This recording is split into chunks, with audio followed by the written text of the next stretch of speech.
Olá, boa noite, sejam bem-vindos ao Tria da Inovação. Hoje estamos prestes a mergulhar no fascinante mundo dos investimentos em startups. Está com a gente aqui no estúdio Gabriel Cid Vieira, cofundador da Ext Capital, uma gestora de Venture Capital que está deixando sua marca no ecossistema empreendedor.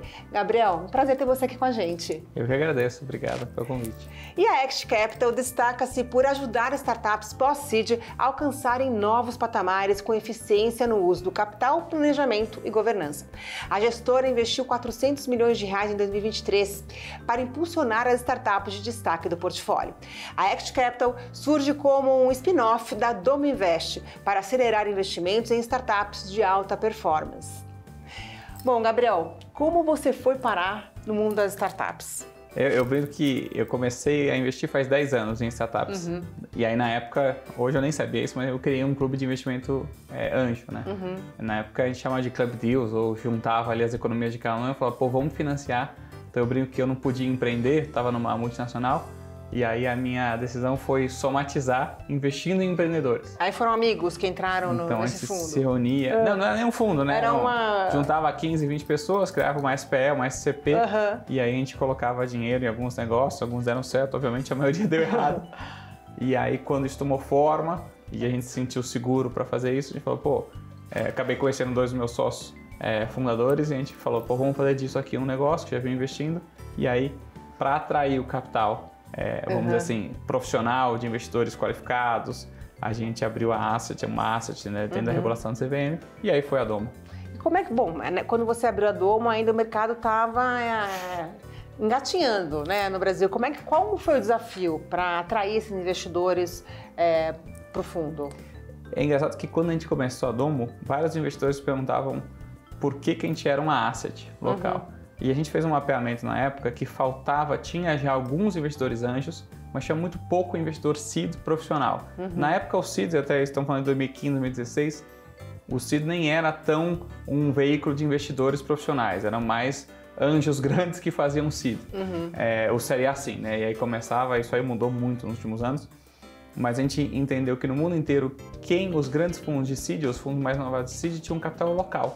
Então a função do seed ainda era um capital local.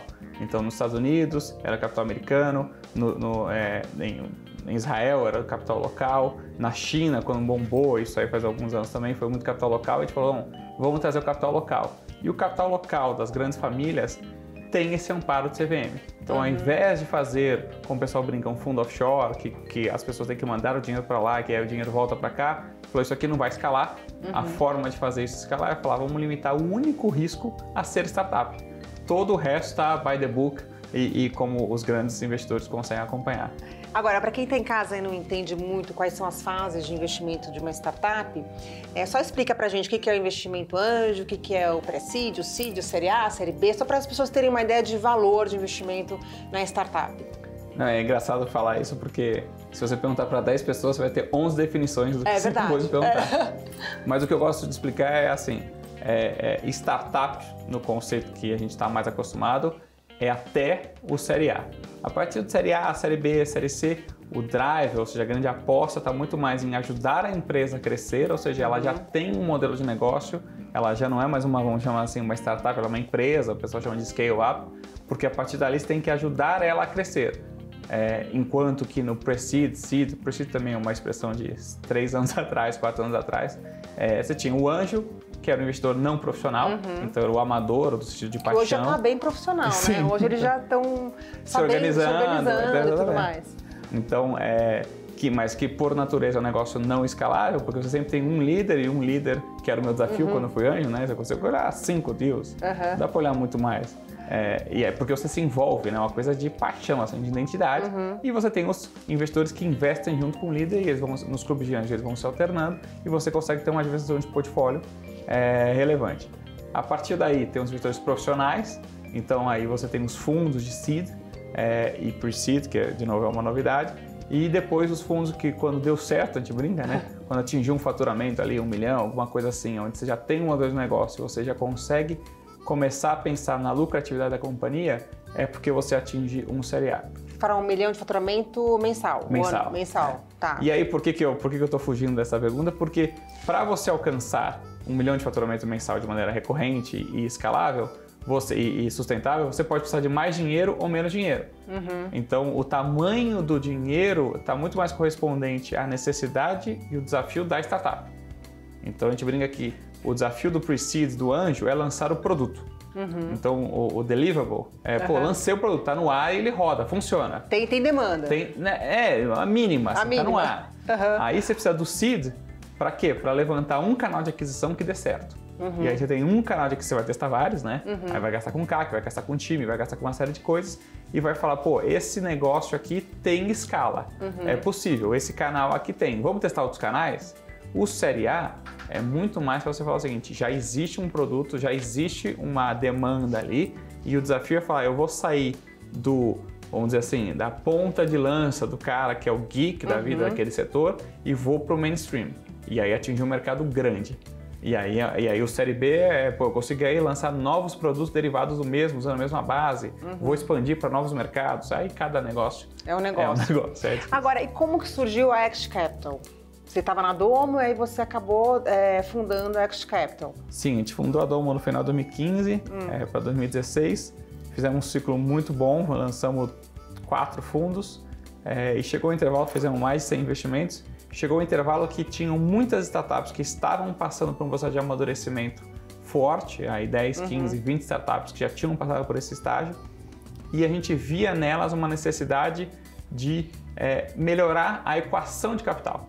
Por que eu estou falando equação de capital? Quando a gente fala estrutura de capital, né, tem dívida e tem equity, né? Equity são as ações. As startups que não têm capacidade sustentável de negócio e tal, acabam indo para o equity, não tem capacidade de ir para a dívida. E a gente vê aqui no nosso portfólio, várias delas já tinham capacidade de estruturar uma dívida e não tinham grandes players que faziam isso. Tinham poucos players, os players estavam mais voltados para o que a gente chama de venture debt, que é um financiamento, só para explicar rapidinho, onde o financiamento pressupõe uma nova rodada de capital, ele não se paga sozinho, então tem um risco muito maior, você precisa esperar que a empresa consiga ter sucesso para isso, e aí tem um custo mais caro. E a gente falou, não, vamos entrar numa... existem essas oportunidades. Um dos meus sócios, Alberto, fazia dentro da Domo ainda toda essa cobertura dos fundos de Série A, fundos de Série B e instituições financeiras. A gente falou, testamos alguns negócios, foi dando certo, a gente falou, tem um mercado grande aqui, discutimos bastante como é que isso é complementar ou não à Domo e chegou a uma conclusão que alguns potenciais conflitos de interesse para os credores ou investidores não ia fazer sentido fazer junto. Então a gente fez esse spin-off, a gente anunciou em setembro de 2022, de lá para cá as startups Domo, que eram, vamos dizer assim, foi o nosso berço, né? A gente brinca que as primeiras startups obviamente eram da Domo, é dali que surgiu o problema, é dali que tem que surgir a solução. Então a gente criou algumas estruturas dentro da Domo e hoje estamos conseguindo perceber que essa hipótese que a gente tinha, que era uma demanda no mercado, outros fundos de VC vêm trazendo para a gente do portfólio, falando, pô, essa solução é bacana, você consegue estruturar alguma coisa parecida para uma startup minha no meu portfólio, levantou um Série A faz 1, 2 anos, está para levantar o Série B, mas o mercado ainda não está muito favorável, talvez alguma dívida ajude o cara a expandir antes de fazer um Série B, é o que a gente mais tem feito hoje. E agora, hoje as startups que vocês investem, todas vieram da Domo, então? Não, hoje mais ou menos 50% vieram da Domo. De lá. São 12 startups do portfólio, 6 dá 50%. Mais ou menos 50%. Como é que vocês fazem a análise da startup? Qual que é o processo que as startups passam para, enfim, vocês investirem na empresa? Certo. Bom, primeira coisa, a gente brinca que não existe um bom deal sem um bom negócio. Então a gente primeiro olha o negócio da startup, então como é que ela anda, como é que ela está acontecendo, se a gente consegue explicar o modelo de negócio dela de maneira recorrente, fácil, vamos chamar assim. Se eu consigo explicar o modelo de negócio e ele tem consistência ao longo da vida dele, o histórico, parece um bom negócio. Aí a gente vai descobrir se tem um deal, se tem uma oportunidade de investimento. E aí vamos começar a procurar, no sentido de diminuir o custo de capital, quais são as melhores garantias. Então, às vezes a garantia pode ser um ativo, às vezes a garantia pode ser uma carteira, às vezes a garantia pode ser um recebível, às vezes aí a gente vai procurar a melhor garantia para diminuir o custo de capital e, com isso, melhorar o valor da companhia. Melhorar ou a quantidade de dinheiro que a gente vai levantar, ou qual que é o custo de capital ou prazo de capital da dívida.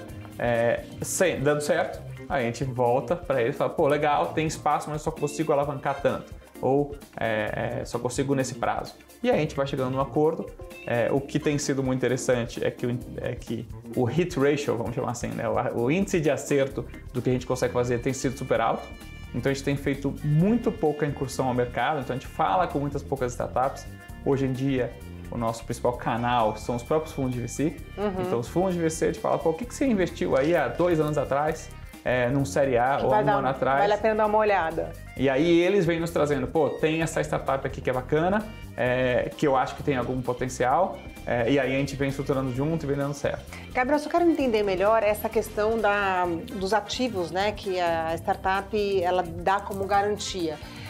Vamos supor, você vai investir numa startup ali, quase série B. Né? Aí você fala, olha, a startup fala, eu preciso captar, sei lá, 50 milhões. Aí você fala, bom, como é que funciona? Para a gente entender assim, para quem está em casa entender, vamos supor, ela precisa captar com 50 milhões, ela tem de ativo 25 milhões, que ela pode dar como garantia. Isso. Como é que funciona isso? Aí ela dá como garantia e vocês completam, aí colocam os 50 milhões, como é que funciona essa engrenagem, só para entender? Então, se fosse fácil, não tinha um negócio pra gente. Começa por aí, né? Nunca é fácil e ela nunca sabe que garantia ela pode dar. Tá. Então, a gente tem, e a gente brinca bastante que governança é super importante e planejamento é super importante. Então, o primeiro passo é a gente senta com o empreendedor para fazer o planejamento da companhia. Então, me mostra o seu business plan, me mostra o que você está fazendo, me mostra o seu histórico, vamos construir uma relação de confiança de que a gente vai entender o que é melhor para a companhia e a partir daí eu falo, pô, isso que você está falando que você tem, eu vou dar um exemplo porque você me pediu. É uma empresa que tem SaaS, né? Software as a Service. Normalmente tem uma margem muito alta e quando é uma empresa voltada para o B2B ou para Enterprise, para grandes companhias, ela tem um contrato muito forte de longo prazo e ela tem um distrato, vamos dizer assim, que a gente chama de churn, né? O churn muito baixo. Tá. Então eu consigo falar o seguinte, não, se você continuar executando o seu serviço, que com software, grande parcela do software é o próprio software, né? Então não tem grandes riscos operacionais, que a gente chama de performance, você consegue usar isso em garantia. E o empreendedor, que não é de uma fintech super aficionado em finanças, ele não está ligado nisso, ele está ligado em como ele aumentar, melhorar o produto dele, como ele aumentar a receita, como ele desenvolver um novo negócio, diminuir o CAC. Então a gente vem aportando um pouco isso, colocando mais mão na massa, então é muito pouco escalável, a gente brinca, que coloca muito mão na massa, identifica e cria tailor-made, o que a gente acha que é um bom negócio para ele. Se vier uma outra empresa que tenha uma solução parecida, que pode, por exemplo, ser concorrente desse SaaS, aí, no caso, ele colocar esse SaaS como garantia, aí tem um risco grande nesse sentido.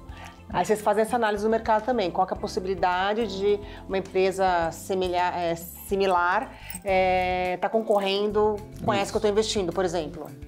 O que acontece é que normalmente hoje a gente tem 2 tipos de riscos. Para simplificar bastante. Os contratos atuais e os contratos futuros. Normalmente o que o empreendedor faz, ele vai pegar os contratos atuais, antecipar esse dinheiro, então pegar uma dívida para criar contratos futuros. Então os atuais pagam a dívida. Tá. E o dinheiro que a gente aportar na companhia é para gerar contratos futuros. Se ela tiver sucesso na geração de contratos futuros, ela vai ter mais garantia. O que gera uma espiral positiva é que eu vou poder colocar mais dinheiro na companhia. E ela vai poder crescer mais, sem se diluir. Então, e com o tempo, a dívida começa muito mais cara e ela depois vai partindo para uma dívida mais barata. E ela vai ficando mais normal, enfim, é o que a gente espera. Tá. Gabriel, bom, a gente vai para um intervalo rapidinho, mas já a gente volta falando um pouquinho mais sobre investimento em startups. Não sai daí.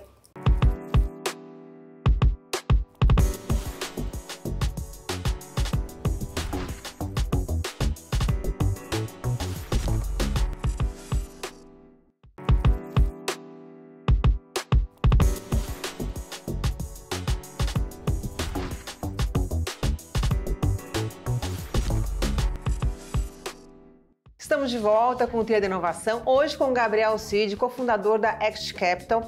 A gestora investiu 400 milhões de reais em 2023 para impulsionar as startups de destaque do portfólio.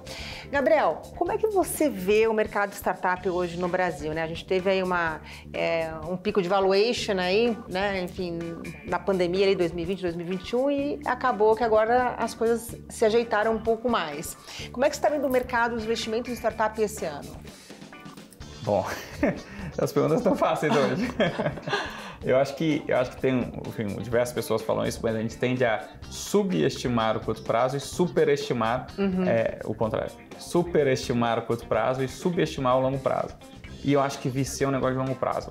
Não tem como você querer acertar o curto prazo ou fazer time to market, como o pessoal fala.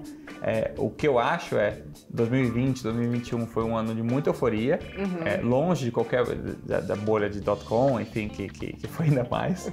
Porque já existia um mercado muito grande. O que aconteceu foi o preço relativo em relação aos outros preços, então a quanto valia, qual que era a remuneração de um T-bill americano e tal, isso fez com que inflasse um pouco os preços.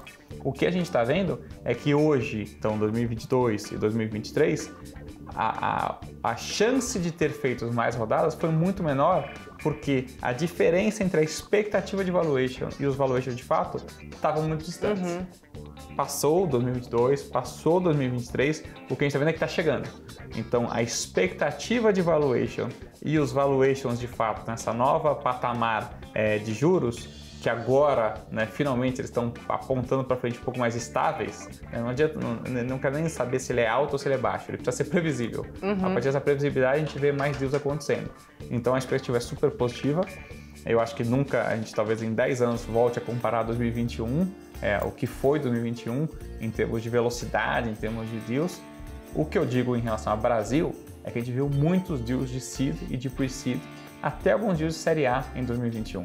O que foi muito bom, porque aqueles negócios que sobreviveram em 2022 e 2023 estão mais fortes, estão mais sustentáveis, estão mais prontos para levantar um série A ou um série B.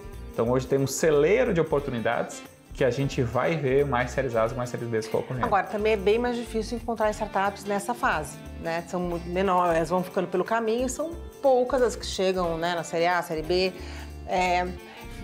Como é que vocês fazem essa análise dessas startups? Eu digo assim, quais realmente vale a pena investir e quais não valem a pena investir, né? Porque é um patamar que todas já estão realmente muito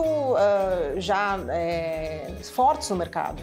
Então, como é que vocês fazem essa análise para falar, poxa, aqui eu vou entrar e aqui eu não vou entrar? Eu sei que é uma pergunta meio complexa, mas o que você olha quando você vai investir numa startup, principalmente? Não, perfeito. Eu queria colocar um número para você que é o seguinte, até 2021, tá? Então na entrada de 2020, final de 2020, menos de 200 empresas brasileiras levantaram mais de 10 milhões de dólares.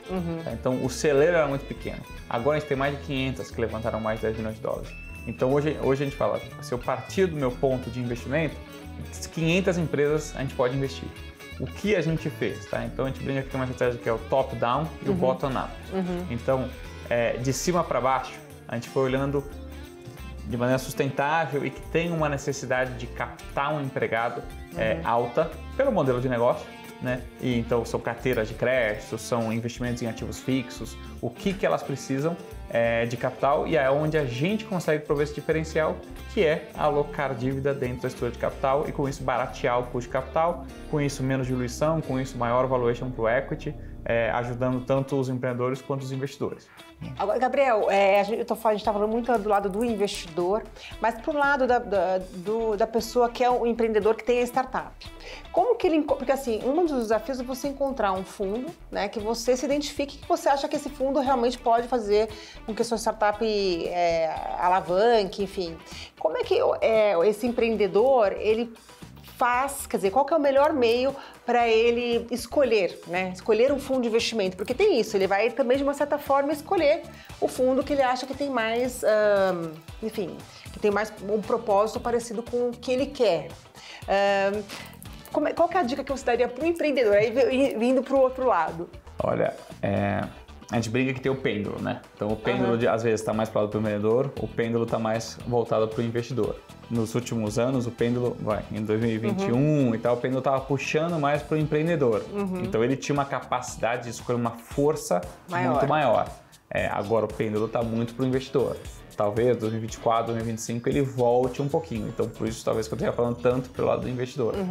O empreendedor hoje, e que passou por esse ciclo aí bem difícil, que foi 22, 23, ele é um sobrevivente, né? Então hoje ele não está nem olhando o que é melhor para a companhia dele, ele está olhando para o dia de amanhã.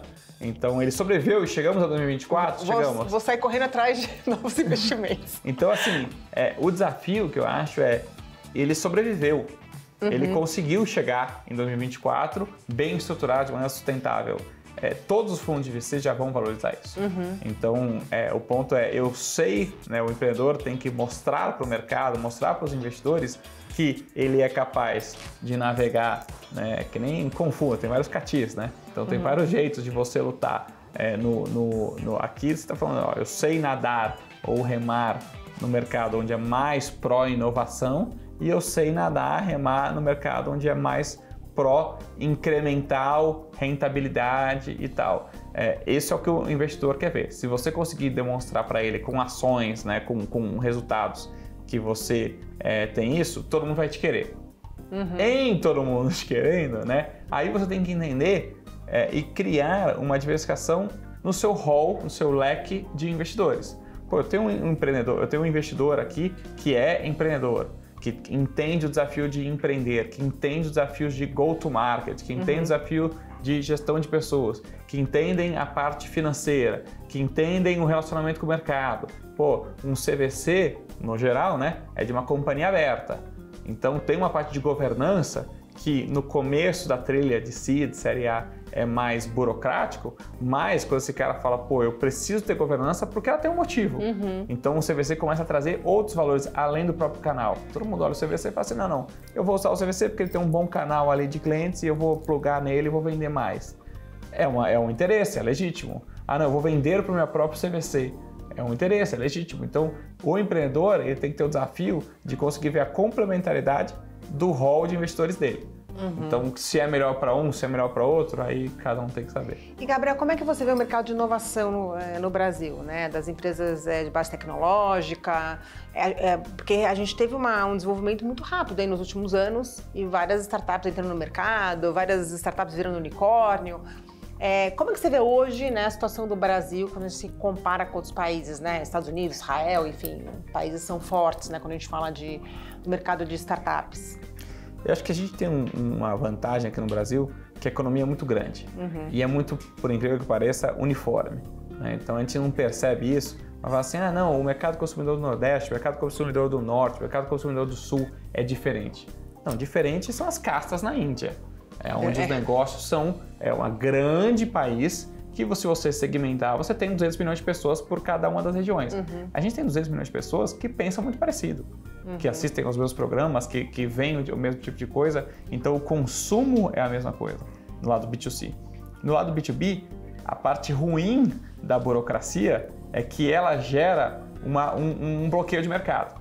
Então todas as startups B2B, elas têm que servir a uma série de normas jurídicas, tributárias, trabalhistas, que não concorre com ninguém fora. Um cara de fora não consegue se adaptar a um serviço para um B2B local.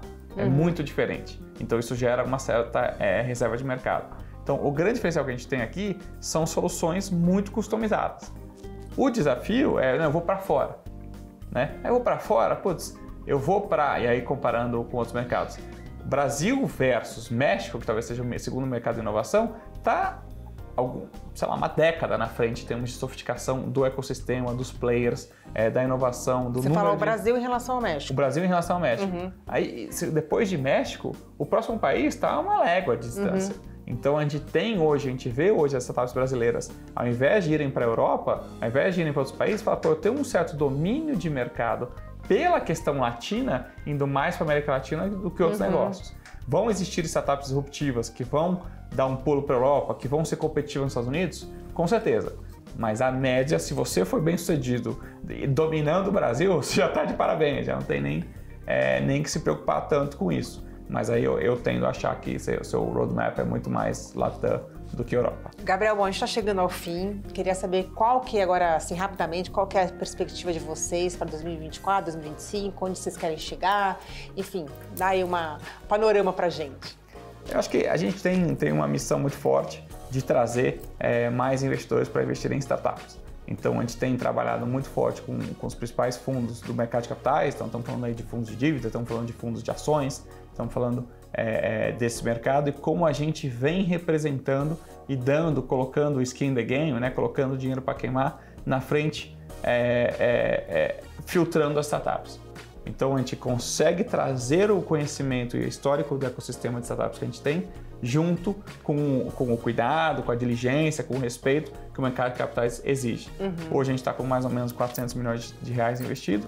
Ao final de 2024 a gente quer pelo menos dobrar, então tem capacidade disso. A gente tem feito um trabalho em conjunto com as startups do portfólio para crescer essa base e é um negócio que takes time, no sentido de demora tempo, você precisa falar, você precisa mostrar os seus dados, precisam comprovar aquilo que a gente está falando. Então é um trabalho contínuo, de longo prazo, não podia ser diferente, mas acho que temos tudo aí para dobrar o tamanho de mercado e conseguir atrair tanto mais fundos como mais startups para o nosso portfólio. Tá ótimo, Gabriel. Obrigada aí pela sua entrevista, foi muito bacana e até a próxima. É isso aí, prazer estar aqui. Obrigado. E o Ter Inovação fica por aqui. Até lá.